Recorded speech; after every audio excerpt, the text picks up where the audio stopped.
What's up, guys? My name is Melissa, and welcome to WALT Bank Spotlight on entrepreneurs from around the country.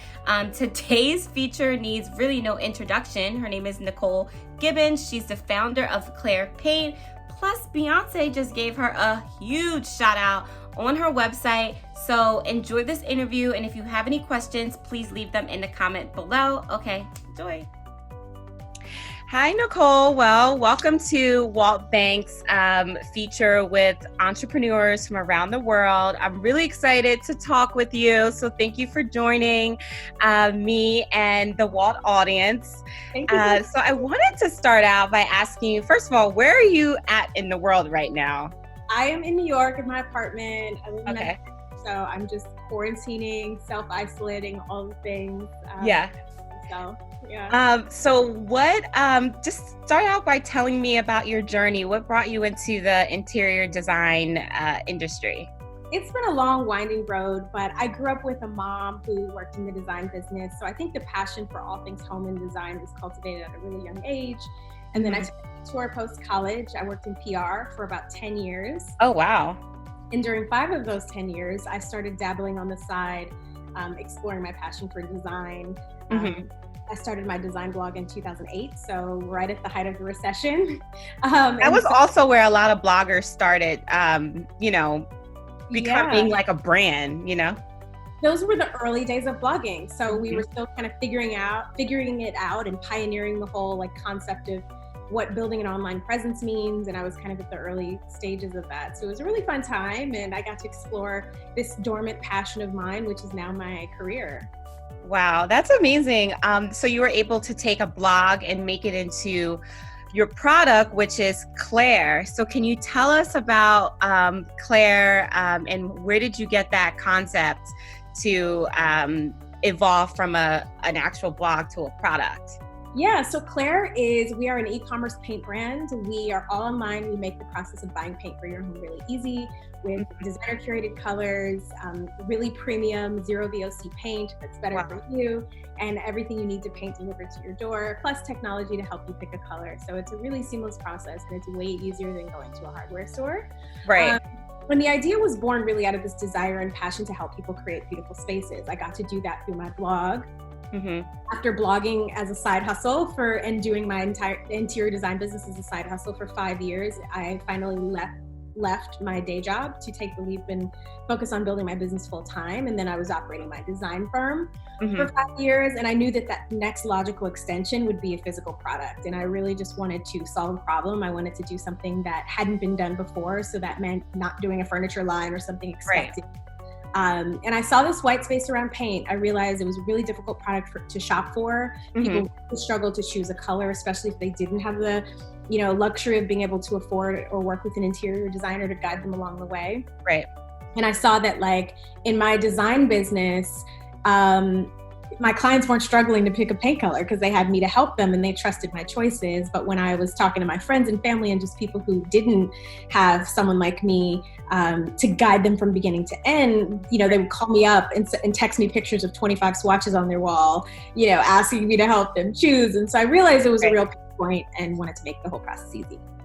That is so amazing. There's so many different things that we can kind of touch on, but I really like the idea of you, having this blog, making it into a product, turning your side hustle into an absolute corporation.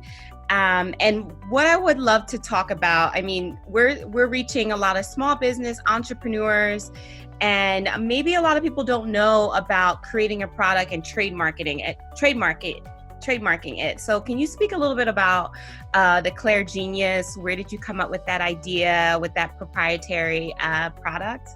Yeah, so I think just the whole idea of turning my blog into a business, it was really, I think the blog was a platform to build my own personal brand.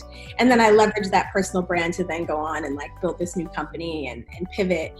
And I really wanted to, like I said, make the process of choosing a color really easy and right. One of the biggest pain points for the average consumer. So I said, what if we can bring the whole concept of having an interior designer consult you on color choices and make it digital? So the idea behind Clare Color Genius was, how can we create a completely free tool for people to have expert guidance in choosing a color? And So I combined all my expertise as a designer and understanding the types of inputs that a designer would assess if they were helping you choose a color, like what kind of, how much natural light your space gets, what existing colors are in your room already. And we combine all those inputs, and our algorithm will help recommend the perfect colors for your space. Oh my gosh, that is amazing. Was that trademark process hard? No, it's just you kind of like hand it over to get yourself a good lawyer. Okay. You just hand it over to the lawyers and they take care of everything. You know, at the end of the day, you're trademarking kind of like the technology and the name and the work mark and logos associated with it, all the kind of creative assets as well. So, yeah, but get a good lawyer. Okay. Yeah, I had a crazy trademarking experience when I was trying to trademark my my zine, and I'm like, why are all these different people reaching out to me? Because as soon as you post that your trademark pending, then everyone starts coming at you. Well, at least for me, I put my like address, but I was wondering, did you have any mentors along the way to guide you in building your business? With startups in general, it's a lot of just figuring it out. There's no one I could go to that had started a paint company before. You know what I mean? Yeah. Like I could go to different people who are maybe experts in one thing to ask like a specific question. But in terms of someone who was there every step of the way, like mentoring and guiding, I didn't really have that. You kind of have to use, you know, all your own skills and know-how, and like one of the, I think, hallmarks of being a really good entrepreneur is being able to figure it out, because you're essentially doing something and tackling something that's never been done before. So, you know, and I think now I have a really great network of founders, and we sort of guide and mentor each other because we're all sort of experiencing the same things at different stages, and I found that beautiful. That's beautiful. Did you, in terms of starting your business, one of the things that I think entrepreneurs struggle with is like, where am I going to get the capital, right? What was your experience with that? I mean, I feel like you have stages to it, but was it hard? Was it easy? Yeah, so I chose to raise venture capital for my business, which is not an easy process. You know, you're going and knocking on the doors of institutional investors, trying to get them to hand over a couple $1 million. Like, it's not an easy feat. And I would say, like, for most small business owners, if you are not trying to build the next $1 billion business, but you're trying to just build a healthy, sustainable business that maybe you're attached to forever, you could do it without raising venture capital. I would highly recommend that, because there's trade-offs. You end up giving away, you know, a decent amount of equity in your company. So that's like one drawback, so to speak, right? And then, you know, but on the other hand, you get that sort of rocket fuel to help you go further faster. But I think that there's a tremendous amount of value in building what you can on your own and proving, you know, your concept, and proving that there's a market for your product before you actually go out and try to raise capital. I did it a little bit, like I raised before I had the product, and really the right way to do it is demonstrate that there's a market fit, you know, revenue traction. And that way you'll end up getting a better valuation and giving up less of your company, because it's less risky, you know? So we're still in COVID. How has COVID impacted your business? It's been really interesting. So, you know, we're in the home space. We sell paint. Everyone's stuck at home. People want to make their spaces useful and improve them. You know, I think being forced to stay indoors makes you look around and like see all the things that are wrong with your space. So initially, you know, we didn't know what things were going to be like. It was a lot of uncertainty.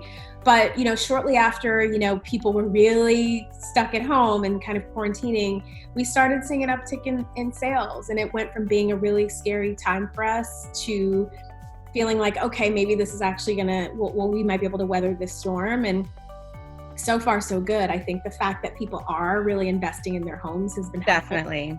So what advice would you offer entrepreneurs who are operating in maybe a risky environment because of COVID, or maybe let's just say COVID? Yeah, I would say save as much of your cash as you can. Be extremely lean, because there is still so much uncertainty. We don't know how this is going to pan out. There's predictions of a second wave. We're already seeing places that are starting to reopen are seeing, resurgences of COVID and stuff like that. And, who knows how this will pan out long term. So the best thing that you can do is preserve as much of your capital as possible, operate really lean, so that you can weather the storm. And if you're lucky enough to be in a position where, you're thriving in this environment, be really cautious about the risks that you take. And I'd still say, my advice would be to err on the side of conservatism still, just because you want to make sure that you don't burn all your cash. And then who knows, 6 months from now or 9 months from now, we can all be on lockdown again and factories are shut down and all that kind of stuff. So I'd say just like, be conservative, save your money, operate lean, and be really careful and calculate about the risks that you choose to take. In terms of successes, what do you think has been your biggest success in 2020? Growing faster, than we were now, or faster now than we were before, which has been incredible. Amazing.